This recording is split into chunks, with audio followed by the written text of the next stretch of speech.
Всім доброго дня! Сьогодні буде огляд і тестування сонячного гібридного інвертора з номінальною потужністю 1 кВт. Це 12-вольтовий інвертор, фірма ECG Solax. Вони є на 1,5 кВт на 24 вольта і 12 вольт 1 кВт. Я вибрав саме 12-вольтову версію. Часто люди запитують, інвертор непотужний. 12 вольт така напруга, в принципі, достатня для 1 кВт потужності. Струми не такі значні і не кожному потрібні великі потужності. 3, 5, 10 кВт. Комусь достатньо і 1 кВт для резервного живлення котла, телевізора, ноутбука, інтернету, якоїсь такої периферії не тяжкої. Ми це все перевіримо. Холодильник також спробую підключити. Інвертор досить маленькі габарити має, вага 3 кг лише. В комплекті є два накінечники для підключення до акумулятора. І зараз дістану, подивимося його більш детально. Вага інвертора 3,2 кг. Ось такий інвертор, мініатюрний. Із тих, що тестував, самий менший по розмірам. Бачимо вхідні-вихідні клеми, досить якісні, як для такого інвертора. Сонячні клеми. Акумулятор підключається всередині. Input breaker, захист по лінію живлення, вхідні параметри. Зараз подивимося ще. Є фільтри для входу повітря, захвачує повітря по бокам, видуває знизу. Із особливостей є ще розетка на інверторах. Я, чесно кажучи, перший раз з таким стикаюсь, але цікаво придумали. Пару слів по його вартості. Значить, я його придбав за $120, але бачив на знижках 11.11 він коштував $100 навіть з купонами. І тому, напевно, на Чорну п'ятницю він, я думаю, також можна буде його придбати близько $100. Хоча навіть $120 це, я вважаю, класна ціна для гібридного інвертора. Не знаю, як він всередині виконаний, подивимося ще. Але по відгукам наче непоганий інвертор. Інструкція мініатюрна. То друкували такі великі книжечки, а це вже вирішили, навіщо зайва макулатура. Бачимо, вага 3 кг вказана. Напруга сонячного поля 20-150 вольт. Тому можна в теорії підключати навіть одну сонячну панель з напругою там вольт 30-40. Може там буде неоптимальний режим роботи, але працювати повинен. 600 Вт лише потужність по сонячному входу. Бачимо, заявлено 600 Вт. 40 А зарядний струм від мережі і 40 А, здається, від сонячного поля так само. Загальний може бути 80 А. Так, в принципі, все дуже схоже до інших інверторів. Якщо щось знайду цікаве, то покажу.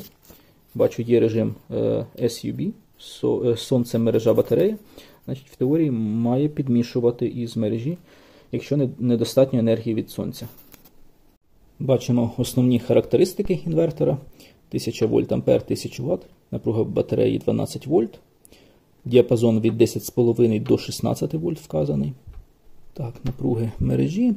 Режим заряду від мережі. Максимальний струм заряду від мережі 40 А. По сонячному входу, як я вже казав, 600 Вт потужність. Максимальна напруга 150 вольт. Діапазон роботи МППТ від 20 до 150 вольт. І максимальний зарядний струм 40 А. Струм заряду акумулятора. Не з сонячного поля. Не знаю, чи він витягне 600 Вт потужність при, наприклад, 50 вольтах. Але якщо струм 10 А, то, в принципі, мав би витягнути. Ну, подивимося, з чого. Яка його елементна база всередині, які там транзистори встановлені по MPPT-контролеру. Під нижньою кришкою відкривається доступ для підключення вхідної і вихідної напруги і акумулятора. З цього боку сонячні панелі. Два вентилятори, один 80 мм, а другий 60 начебто. Цей менший, цей більший. Знімаю верхню кришку. Під кришкою розміщується дисплей. І ось таке виконання. В принципі, досить якісно виконаний. Така трошки нестандартна компоновка порівняно з іншими гібридними інверторами. Цікаво, всередині ще навіть є запас місця, напевно, для цієї 1,5 кВт версії. Плата керування з процесором інтегрована на основну плату. Видно процесор. Порт міні-USB розміщується збоку для конфігурування. Можливо, і прошивку можна заливати через нього. Обидва вентилятори трьохпровідні. Значить, мають контроль обертів, що вони обертаються. Якщо їх зупинить, буде помилка на інверторі. Я думаю, вони без регулювання обертів відразу будуть включатись на максимальній швидкості. По підключенню фаза підходить через оцей захисний автомат. 0, він не, можна сказати, що не спільний. Як і на інверторі ПВМР 3 кВт, 0 проходить через оцей дросель, фільтр. Тому, якщо ви об'єднаєте його, то у вас ця частина дроселя не буде працювати, бо ви замкнете вихідний 0 і вхідний. Тому в ідеалі не можна замикати, але багато людей об'єднують і працює також нормально. Схема інвертора, бачу, не зовсім класична. Мінус MPPT контролера з'єднується із мінусом акумулятора. Ось мінус батареї через дросель під'єднується до мінусової доріжки MPPT контролера. MPPT контролер, два дроти підходять від клем на конденсатор. Конденсатор 200 вольт 470 мікрофарад. І от начебто схоже, що на цьому радіаторі встановлені всі елементи, які відповідають за MPPT контролер. Але, що цікаво, з цього боку два діоди встановлено. Тут по краям два діоди, посередині ще транзистор MPPT контролера. Діоди бачимо встановлені 60F, 60WT. 4 такі діоди. І посередині транзистор HY1920W. Подивився даташит на транзистор. Це 200-вольтовий MOSFET-транзистор на 90 А струм. Низьковольтні транзистори стоять HY-G025N06. Транзистори низьковольтні в кількості 6 штук. 3 транзистори на цьому радіаторі і 3 на цьому радіаторі для розкачування трансформатора. Такий невеличкий трансформатор, але знаючи, які зараз технології стосовно трансформаторів, він намотаний плоскою шиною, наскільки бачу. Тому, в принципі, думаю, кіловат він має тягнути. По входу акумулятора 4 конденсатори стоять. На 4200 мікрофарад 35 вольт. Цей конденсатор високовольтний, 450 мікрофарад 47 вольт. Ну і основна високовольтна шина, напевно, оцей конденсатор 330 мікрофарад на 500 вольт. Схема, я думаю, щось схоже до цієї, в плані, що є загальна високовольтна шина, на яку подається напруга з MPPT контролера, але вона тут не зовсім така, не зовсім типова. Високовольтних транзисторів встановлено 10 штук загалом. Бачимо їхнє маркування. Транзистори, думаю, на 15 А 650 вольт робоча напруга. Оцей радіатор, він найбільший по розмірам. У нього товщина стінки така суттєва. Тут менший по товщині радіатор. І ці два низьковольтні, вони також не дуже великі. Точно не знаю призначення цих 4 діодів. Ну, як я бачу по прозвонці, що мінус з MPPT контролера, мінус сонячних панелей з'єднується із оцим першим діодом. Тому, можливо, як варіант, все-таки діоди стоять по входу і випрямляють напругу з сонячних панелей, хоча це якби не дуже логічно, але в теорії може бути. Тому точно не знаю, як він працює. Треба знімати плату, дивитися, як там дорожки проходять, але не дуже хочу лізти до плати. Якщо орієнтуватись на струм транзистора і струми діодів, які встановлені, то 30 А, я думаю, MPPT контролер має витримувати, тому що там транзистор на 80 А, діоди по 60 А, якби половину точно мають тримати. Тому, можливо, навіть при 30 вольтах, наприклад, інвертор зможе витягнути 600 Вт потужності з MPPT контролера, але може бути програмне обмеження. Тут знаходяться дві силові релюшки на 16 А. Цього цілком достатньо. Вони включають вихід на навантаження і подають напругу із мережі, включають байпас. Ще термодатчики. На кожному радіаторі є термодатчики, тільки на цьому немає. Вентилятори фірми Next. 12 вольт 0,6 А, це 60 мм вентилятор. І оцей правий 12 вольт 0,7 А, 80 мм. Більший вентилятор. Відповідно, ця частина, напевно, буде більше нагріватись. Тут розміщується дросель синусу, який працює з конденсатором по схемі. От вони йдуть для зладжування синусоїди. Бачу, є один роз'єм, до якого нічого не підключено, плюс 12 вольт називається. В теорії, напевно, до нього можна підключити якийсь вентилятор і зробити постійну легку продувку. Ну, наприклад, зверху врізаєте в корпус, і щоб він завжди продував легенько. Або вверх вдув, або вниз продував електроніку, і тоді основні вентилятори в режимі байпас можуть взагалі не вмикатися. Встановив температурні датчики на всіх радіаторах. Радіатор великий. Радіатор МП5 назвав цей радіатор. Я не впевнений, що він відповідає саме за МП5, але в процесі роботи подивимось. Дросель синусу. Радіатор малий на цьому радіаторі встановив. І трансформатор, ось на трансформаторі датчик. Підключив два дроти до акумулятора. 16 квадрат дроти. В інструкції заявлено 14 квадрат мінімально, 16 буде достатньо. І підключив через запобіжник, тому що в інверторі немає запобіжника. Запобіжник на 100 А. Підключив інвертор, вимірюю потужність на вході з мережі, потужність на виході з інвертора білим ваттметром, струм кліщами. І дві синусоїди буде. Зеленим кольором синусоїда з мережі і жовтим кольором синусоїда від інвертора. Запускаю.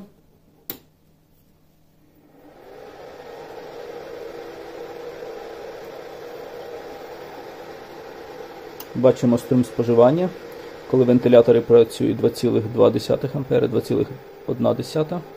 І зараз зменшиться, коли вентилятори зупиняться. 13,2 вольта на 1,76 А, 23 Вт приблизно. Потужність, яку споживає інвертор від акумулятора. В інструкції вказано менше 28 Вт споживання. Зараз напруга на інвертор не подана з мережі, і інвертор генерує синусоїду жовтим кольором, яка по частоті трошки відрізняється від вхідної. І коли подам вхідну мережу, він підлаштує свою синусоїду до вхідної. Подаю мережу. Все, підлаштував і включив байпас відразу.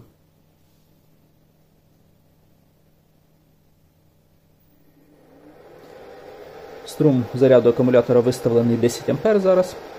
Бачимо на кліщах фактичний 8,5 А, 8,6. Збільшую струм заряду до 20 А.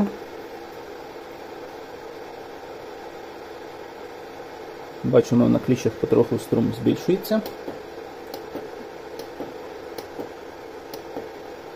На інверторі відображається 18,5 А, там 18,9. Майже співпадає. Збільшую струм заряду до 30 А. Шум від вентиляторів зараз є, але в принципі він помірний. Зараз вентилятори збільшили свої оберти. Бачимо струм 29 А і шум від вентиляторів став більший вже.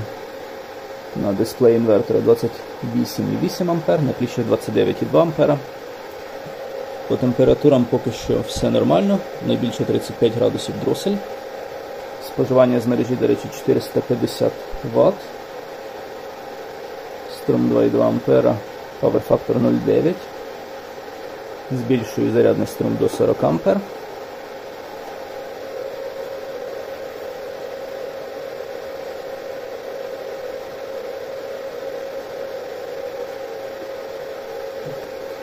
Бачимо на дисплеї інвертора 38,4 А, на кліщах 38,9, 39 А. Коефіцієнт корисної дії під час заряду струмом 40 А у мене виходить 89% приблизно. На вхідній синусоїді бачу є деякі спотворення, напевно викликані роботою зарядного пристрою інвертора. Фактична напруга на клемах акумулятора 13,4 вольта, на інверторі 13,7, але я думаю, це пов'язано з втратами на дротах, на з'єднаннях, коли струм заряду зменшиться до 10 А, перевірю ще. По параметрам заряду, булк напруга заряду 14 вольт, 3,5 вольти на комірку, це літій залізофосфат. Підключений, 4 комірки послідовно. Флоут напруга 13,4 вольта, 3,35 вольта на комірку і 12 вольт відключення акумулятора, 3 вольта на комірку. У мене зараз з'єднані 4 комірки послідовно і інші 4 послідовно, і ці два комплекти вже з'єднані паралельно. Загальна напруга для 12-вольтового акумулятора. Зараз перевірю, чи під час заряду акумулятора і навантаження, яке підключене до інвертора в режимі байпас, чи інвертор буде зменшувати струм заряду. Як відбувається на багатьох інверторах, що загальне споживання з мережі обмежене через реле, які включають, комутують, і чи буде обмежувати. Даю навантаження на вихід інвертора. 960 Вт навантаження. Струм заряду 39,3, так і залишається. Бачимо, на інверторі відображається 940 Вт, на ваттметрі 980, але зарядний струм не зменшується. Це добре. Заряд акумулятора триває вже 7 годин. Струм 39,7 А. Вже акумулятор скоро буде струм спадати, бо напруга 13,9 при 14 виставленій. Акумулятор 560 Ах ємність сумарно, тому заряд струмом 40 А це буде довго, тому що акумулятор був досить сильно розряджений. Зафіксую температури. 33,5 великий радіатор, радіатор МППТ 22 градуси, взагалі не нагрівається, 30 градусів трансформатор, 47 градусів дросель і 27-28 градусів радіатор малий. Сподіваюсь, там видно це. Маленькі цифри відповідають саме за температуру. Температури більше рости не буде, далі вони будуть лише зменшуватись. Інвертор загалом холодний. 40 А зарядний струм для нього це ні про що. Під час заряду в bulk режимі, основний режим заряду, індикатор Charge моргає.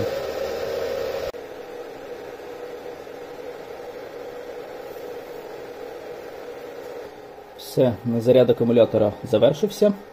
Струм був, здається, 6 А. І вентилятори відразу зупинилися після заряду. Цікаво, споживання зараз 7 Вт з мережі.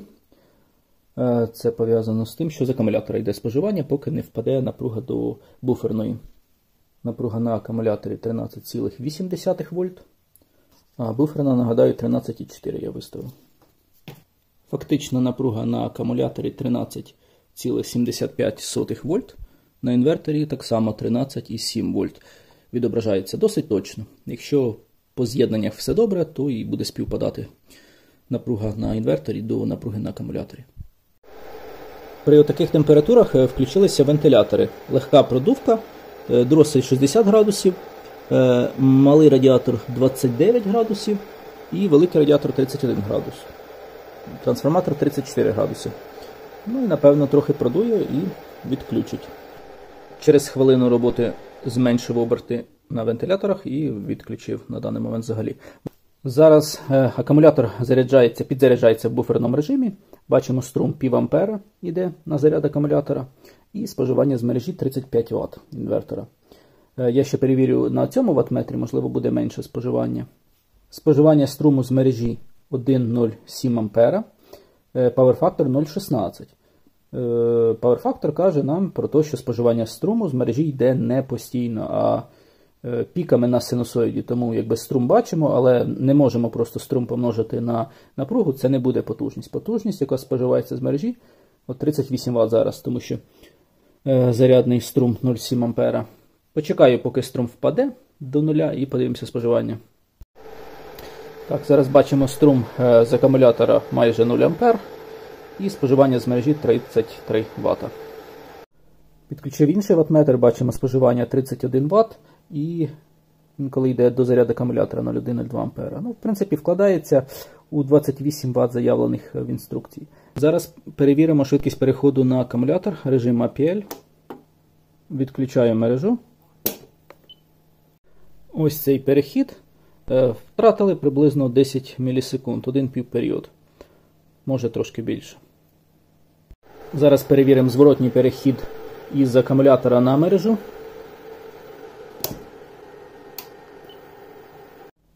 Вже декілька разів намагаюся вловити перехід і, скоріш за все, він відбувається взагалі безшовно, тому що синусоїда у нас підлаштовується під вхідну мережу і потім вже замикається реле, тому переход взагалі непомітний.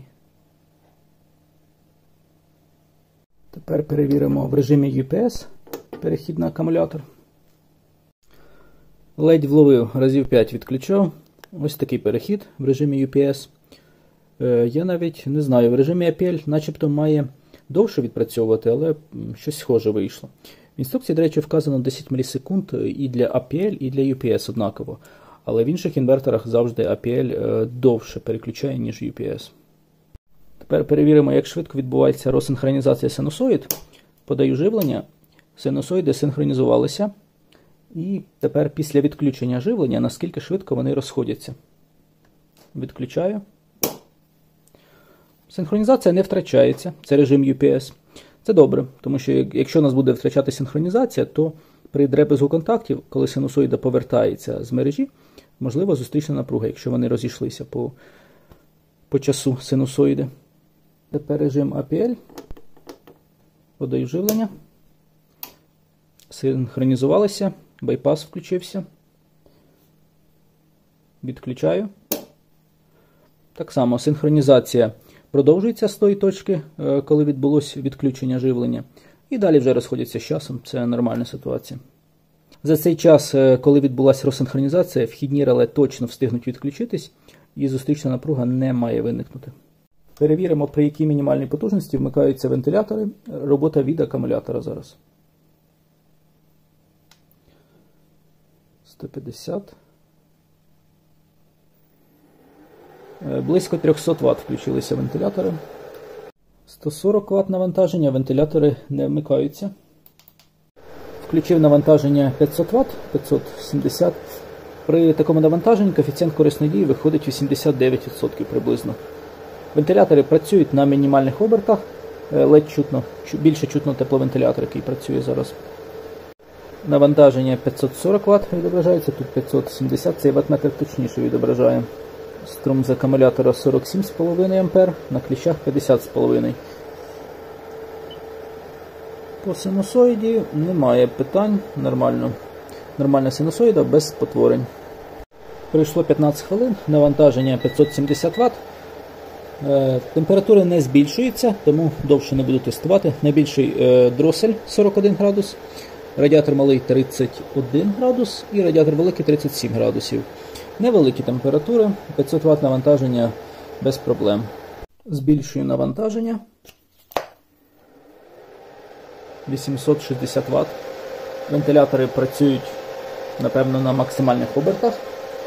Бачимо 900 Вт споживання на цьому ваттметрі і 857 на вбудованому в інвертор.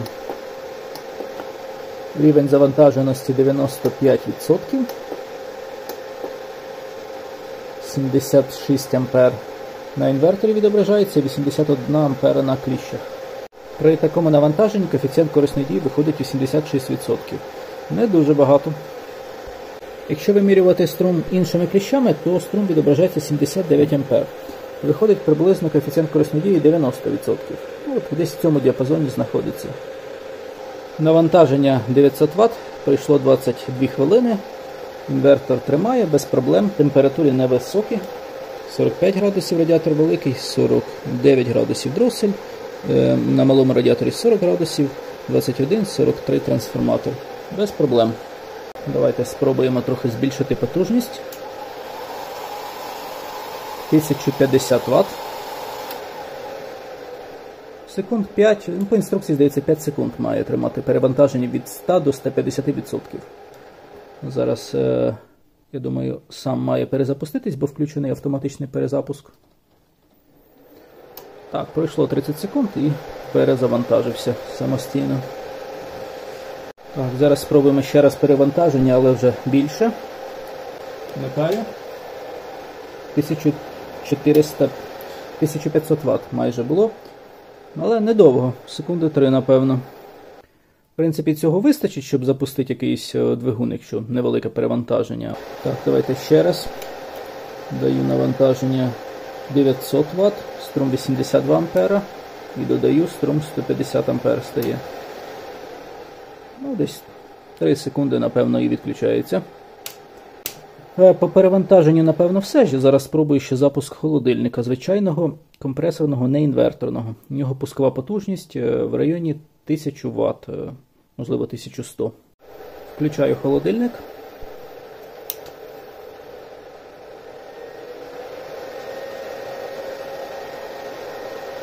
Запустив. І тепер споживання в нього 135 Вт. Холодильник запускав, але було видно, що з перевантаженням певним. Зараз спробую дати фонове якесь ще навантаження і плюс запуск холодильника. Імітую роботу, наприклад, якогось телевізора чи котла і плюс запуск холодильника.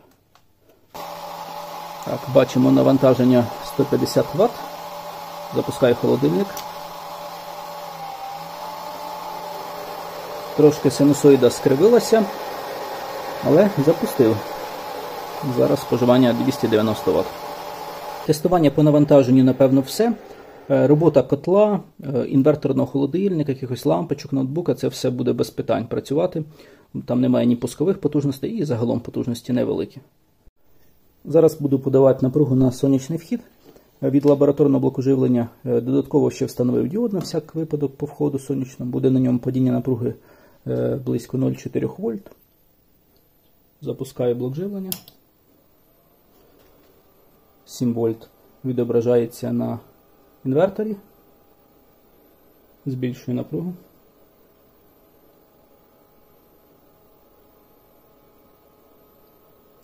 Мінімально заявлено від 20 вольт.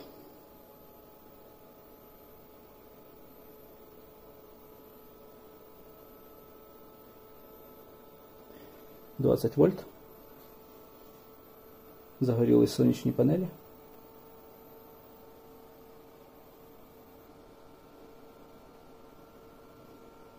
І навіть взяв роботу. Видно струм з блоку живлення 0,36 А йде. Загальна потужність по сонячному полю 0 Вт, 0 А. Обмеження струму зараз не діє. Я збільшую струм, але він більше не бере, тому збільшую напругу. Бачимо, різко починає струм зростати і потужність вже 50 Вт по сонячному входу. Струм 2 А. Коливається, МППТ підбирає. Він може взяти із лабораторного блоку живлення до 10 А, але напруга, напевно, замала для адекватної роботи. 20 вольт. Давайте збільшимо трохи напругу. Я зрозумів, зараз вже спрацьовує захист по струму. Тому я додаю плавно струм. Вже бачимо 8 А. Все, на максимум викрутив. 10 А буде максимальний струм. Значить, 20 вольт, 7 А тут відображається, майже 9 А на лабораторному блоку живлення. Струм заряду акумулятора 10 А. У мене зараз виставлено, до речі, заряд максимальний струм 10 А, тому збільшую до 30 А, щоб не було обмеження. І все, відразу блок живлення видає максимальний струм, скільки може, і МППТ намагається вловити цю точку. Але через лабораторний блок живлення не дуже коректно це робити, тому що спрацьовує обмеження по струму. Ну, але бачимо, як МППТ підбирає. Струм коливається, струм заряду також змінюється. Напруга коливається. Напруга замала. 20 вольт для нормальної роботи йому замало. Давайте збільшимо. 23 вольта.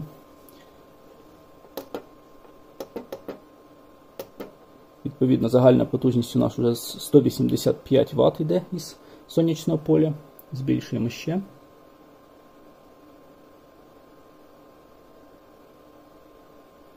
МППТ завжди буде перераховувати точку і намагатись взяти максимальний струм, максимальну потужність. Зараз збільшив напругу заряду акумулятора, тому що була замала виставлена.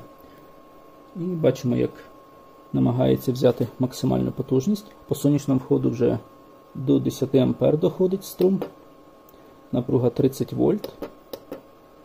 І потужність 220 Вт, коливається. Максимальне блок живлення може забезпечити 300 Вт потужності. 250. Включились вентилятори.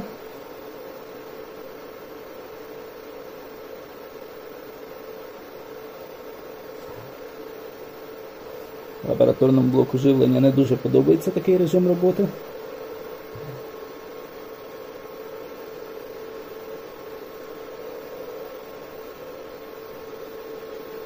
Давайте трохи напругу зменшимо, наприклад, 28 вольт. Перераховує.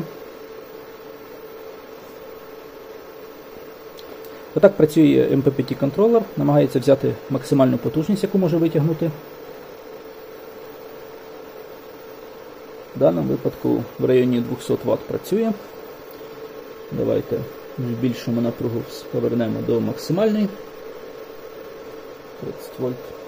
Бачимо, що струм доходить до 10 А, максимальний, який видає лабораторний блок живлення. Але не знаю, який максимальний струм, обмеження по програмі. Можливо, це 10 А, а може навіть і 15 А. Бачимо, інколи навіть і до 13 доходить, намагається взяти. Хоч лабораторний блок живлення обмежує, але імпульсами, напевно, струм може доходити до 10-12 А. Бачимо 267 Вт, 270, 250 коливається. Не дуже оптимальна робота для лабораторного блоку живлення. Він постійно якби тримає оцей захист по струму. Панелі так його б не тримали, але 260-270 Вт отримуємо. Такий непоганий результат. Звісно, в реальних умовах показники можуть бути інші. Але так виходить, що навіть одну панель можемо підключити і отримати резервне джерело живлення від сонячної енергії. Давайте зменшу до 25 вольт, подивимось, як буде тримати струм, потужність. Навіть при 25 вольтах 10 А бере і відповідно потужність в районі 200 Вт виходить.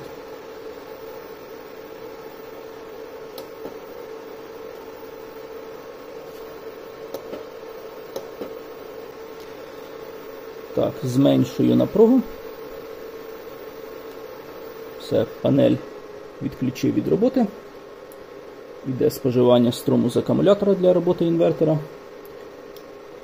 Відмикаю лабораторний блок живлення. Напевно, все, що хотів сьогодні протестувати стосовно роботи з генератором. Цей інвертор, я думаю, без проблем буде заряджати від бензинового генератора, звичайного, не інверторного, АВР-генератора. Я тестував заряд і з інверторами PowerMer, з ESAN, там все працювало добре. Тут, я думаю, так само буде заряджати. Єдиний момент, що треба виставляти режим APL для коректного заряджання від генератора. На сьогодні все. Дякую всім за перегляд і гарного дня!